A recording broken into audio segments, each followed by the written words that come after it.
Hey everyone, welcome back to Body Bags. We got another random week, so I decided to pull the trigger and review Abigail. Um, Abigail, as of this recording, is still in some theaters. It's on streaming services, so you can watch it that way.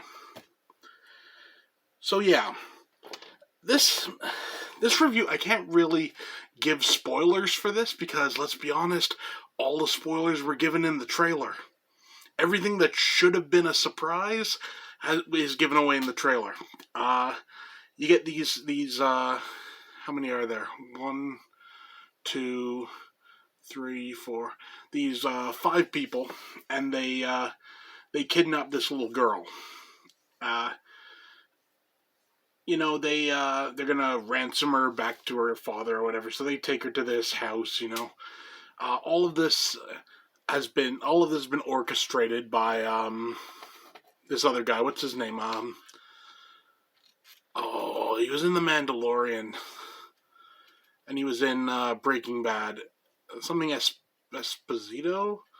I can't remember his name. Black dude. He played Moff Gideon in The Mandalorian, and he played that guy that got blown up in Breaking Bad. I can't remember his name. It's my bad. So he's essentially set up this job. We're going to kidnap this girl, ransom her back to her father. Doesn't tell him anything about who the father is. So quickly becomes very evident, there's a lot more going on here. Like I said, it's covered in the trailer. Girl's a vampire. And essentially,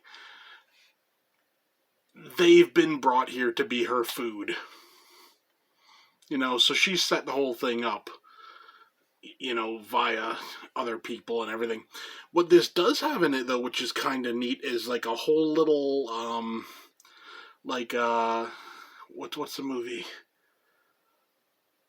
My brain just isn't working. A big, Usual Suspects type vibe, where, one of the characters goes in and is like, who's your father? And she gives this name, and it's this major crime lord sort of thing. And it's it comes out, all of them have wronged this crime lord in one way or another. Hence why she's eating them. Like I said, there's no surprises here. She's a vampire. She eats people. There's betrayals. There's, it is what it is. This movie doesn't rewrite the book. But what this movie does do is give a good amount of gore. And the gore is really quite solid, honestly. Good performances all around. And all in all, is just a very enjoyable movie. It's not, like I said, it's not breaking any new ground. This is your basic stuff, and you've seen the trailer. You've got all the twists out of the way, sort of thing. But as long as you go in knowing what you're getting and knowing that that's what you want, you're gonna have a good time. Honestly, for a rating, it's 8 out of 10. It's a thoroughly enjoyable, fun little flick, honestly. And I mean, the only way they could have upped it, if you will, would be there's a cameo at the end, and it's a cameo that doesn't really matter. Essentially, screw it, I'll give it away. Essentially, at the end, this girl's father shows up, and it's this actor guy. I think he was in some British thing or something. I don't know what he was in. He was in something.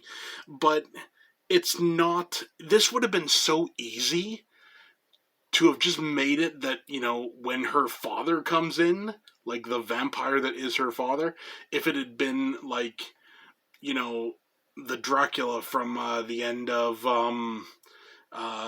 Last Voyage of the Demeter or something. Or, hell, even, what's his name that was in Dracula Untold back in the day? Hell, throw in, what's his name, from the Francis Ford Coppola version. There were so many things you could have done, that would have been a better Easter egg / cameo. I was. It meant nothing to me. Now, I mean, maybe someone knows this actor and it's like, oh, this is like the biggest thing ever. I have no clue. So honestly, to me it meant nothing. It was just, her vampire father shows up, and it's kind of cool, the idea. But all in all, like I said, 8 out of 10, really solid flick. If this is the route that it's a Universal film, so if this is the route the Universal horror is going, I don't mind. Like I said, it's nothing groundbreaking, but it knows. You know what? You know what this is? This is the Cannibal Corpse of horror movies. I've said before about Cannibal Corpse, and you can see I have Cannibal Corpse on my hat. I'm a fan. Their music is always the same. You always know what you're getting. You're going to get, like, decent, good quality death metal. And this is just a decent, good quality horror film. Like I said, nothing groundbreaking, nothing genre changing, but if you just want a fun little vampire flick, you can definitely do worse. So I'll leave it at that. So yeah, there you go. Abigail, 8 out of 10. Good flick. Great name. Should have been based on the King Diamond album, and then you would have had a really cool movie. But just saying. That's it for me. See you next time.